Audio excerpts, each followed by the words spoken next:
All right, you guys. Second vlog of the day. So anyway, I got story time. Yesterday, I had the opportunity to be able to test drive one of my probably most favorite sports cars that are out there, just by the virtue of its own looks. I got to drive a Lexus RC. Now, mind you, it's not the RCF, which is the RC300 all-wheel drive. The RCF, I think that's the V8, and then this one is the six-cylinder, naturally aspirated car, fuel injected, obviously. But anyway, I test drove it with high hopes. I had really high hopes for this car because I really wanted one. In fact, I wanted one so bad that I was willing to sell my Evo to get the RC. Now, I just wanted to get the general feel of the car, and I know this is an unfair bias that I have against the 300. The biggest thing is I wanted to see how it felt to drive the car inside, like what the cockpit felt like, what everything felt like to me, because nothing in this world moved me more so than driving the Mitsubishi Evo. I've had two incarnations of the Evo. I had a Mitsubishi Lancer GSR in the Philippines, but this is just a regular Lancer that the engine blew. I think I talked about this in my previous vlogs.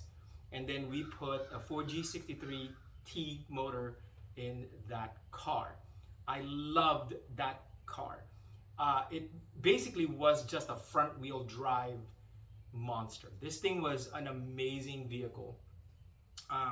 Then when I left the Philippines, I sold that, and then I got the opportunity to get an Evo 10 here in the United States, so I got one Evo 10.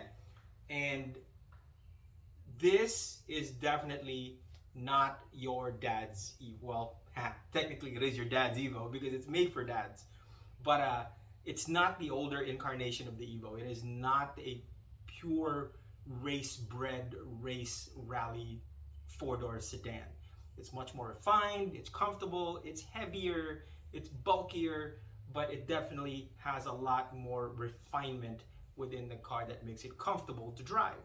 So, in any case, I drove the RC300 yesterday, and I was very, very disappointed with the performance of the car. Again, I am very biased because I'm trying to compare it to the power of my Evo 10 and the violence that it brings to the acceleration. Mind you, I understand that the RC is more of a gentleman's sports car, that it's more refined than this, obviously. But I was really disappointed with its performance. It felt slow, it felt sluggish, did not feel like it was focused in a way that the Mitsubishi Evos are.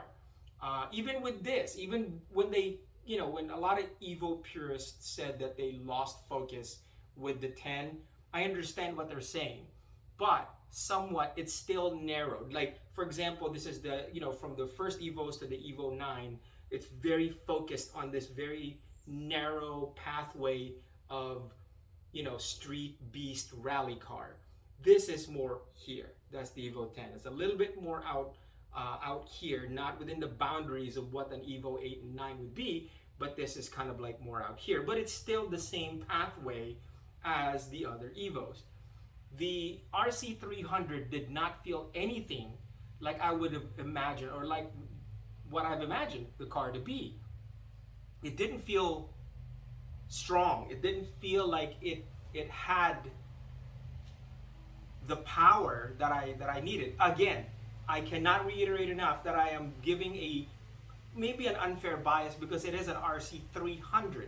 It is not a 350, and also it's not an RCF, which is the top of the line V8 track monster that they have. Now, I haven't driven those. I was really disappointed with the RC300. I'm still on the hunt for another vehicle if the price suits me. Obviously, with the craziness that's going on nowadays with supply and demand on the vehicles, it's just crazier and crazier as time goes on. So I don't know. What do you guys think? I mean, I drove the car. It had cool things in it. You know, the tachometer moves from side to side and it gives you kind of like a track. And it's not digital. It's actually a mechanical tack that moves to the side. If you push a button on the steering wheel, it moves to the side. It felt like more of like an airplane. It felt very cockpit-like inside. It didn't feel like a car. It felt like a jet fighter inside the car. Now, if I just had jet fighter performance, I would definitely probably have gotten that car. That would be more on the definite side. 95% I would have bought that car right there and then, and that would have been that. But the RC300 is not for me. So the hunt is still on. I still am looking at Lexus. I think I want, really honestly, I want to test drive the RCF. We'll see. I want that car. At least test drive it to see how it feels. And if the price is right, who knows? So anyway, you guys, thank you so much for watching. Comment below on, you know, what you think I should have done. Aside from basically just said, you know what, it's not for me. Or, you know, do you think that I could have twin turboed it or whatever, you know, it's something. So anyway, guys, thank you so much for watching. I appreciate you. I'm trying to just basically give you a glimpse into a regular car guy's life. A guy that doesn't have millions to spend on Lambos and all these other things. I'm just a small-time creator that loves JDM cars. So anyway, guys, thank you so much. I appreciate y'all. Much love, much peace, and hopefully you guys subscribe so you guys can see my next videos. Little verbal action going on. That's awesome. That is awesome. Ooh, damn.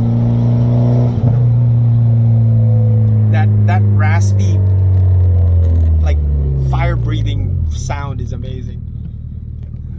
Here we go. Oh yeah. Lower valve. Ooh, dang. That sounded good.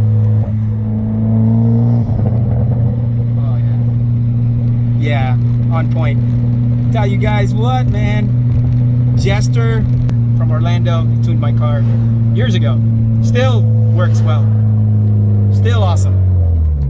Still tuned well. Oh my goodness. What?